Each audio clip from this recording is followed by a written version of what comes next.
3 роки заборони.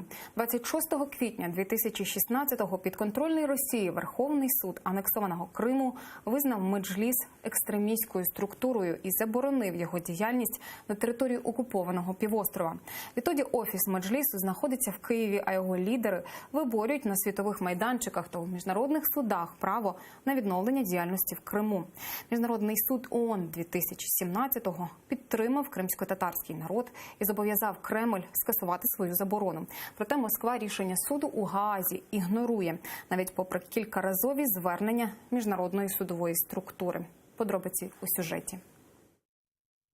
Кінець 80-х кримські татари повертаються із депортації до Криму. Життя починають із нуля і вперше обирають свій представницький орган – Меджліс. Меджлис крымско-татарского народа, он выполняет функции определенного такой государственности. Если, например, в Крымском ханстве у нас был государственный орган Диван, то вот, например, сегодня Меджлис – это такой прототип того самого Дивана, да, только в несколько иных рамках, потому что мы сегодня не имеем свою государственность. Если мы будем иметь свою государственность, я думаю, что Меджлис либо переформатируется иначе, либо будет иначе называться. Меджліс бере активну участь у політичному житті країни, відстоює проукраїнські погляди у протистоянні з проросійськими настроями в Криму. За це Леонід Кучма визнає Меджліс і утворює Раду кримсько-татарського народу при президентові на чолі із керівником Меджлісу. Когда была свободная уже Украина, да, это 90-е, начало 2000-х годов, в общем-то, Меджлис действительно выполнял достаточно много функций, у него было много полномочий, в принципе, вообще, да, после кучминских времен было достаточно много полномочий. Это, во-первых, от Меджлиса всегда избирались депутаты, народные депутаты в Верховную Раду, и, естественно, через депутатов Верховной Рады какие-то законопроекты проводились через Верховную Раду. Главная задача Меджлиса это была вот все возможности оберегать, помогать, поддерживать крымско-татарский народ. Своєю проукраїнською позицією Меджліс кримсько-татарського народу не поступився і в лютому 2014-го. До останнього відстоював позицію, що Крим – це Україна, і поплатився за те, що не став на коліна перед окупантами. І вже у лютому 2016-го приспішниця окупантів, так звана прокурорка Криму Наталя Поклонська, ініціює заборону Меджлісу.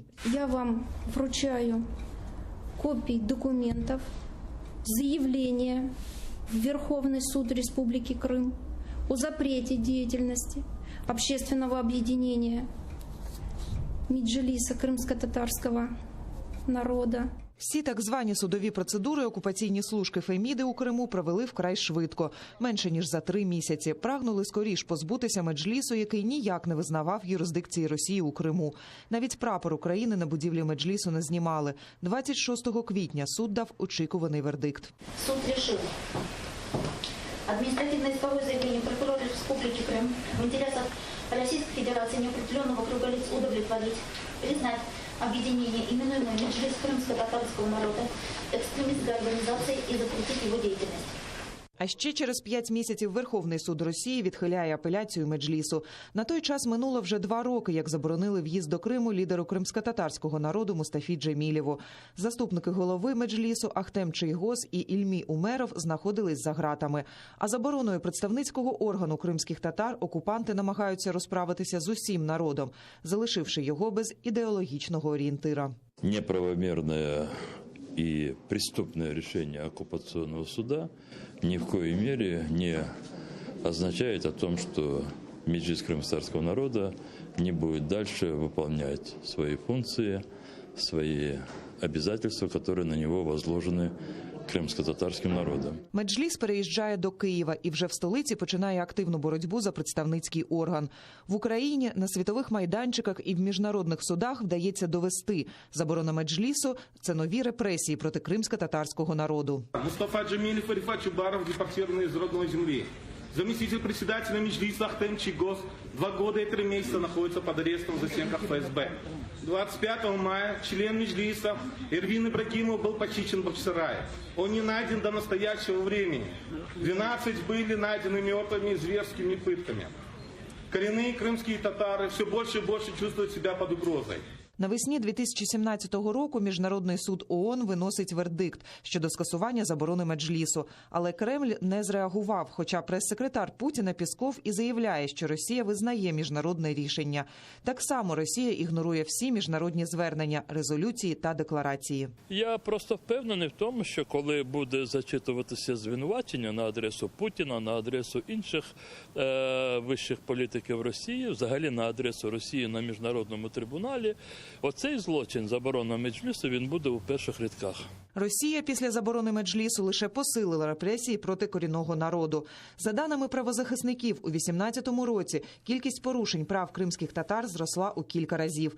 Але своєї мети повністю залякати народ окупант не досяг, як і не зміг викреслити із життя кримських татар ані Меджліс, ані його лідерів. Крымско-татарские структуры, которые сегодня создаются под определенным протекторатом России в Крыму, им не удастся ни в коем случае расколоть народ и никак повлиять на мнение народа, и уже тем более сломить идеологию крымских татар сегодня в Крыму. В памяти людей осталось, как противостоять, да, своим врагам, своим неприятелям, и поэтому, по сути, обезглавить крымско-татарский народ сегодня в Крыму не удалось. Боротьба Меджлісу за повернення до Криму та за права свого народу не припиняється.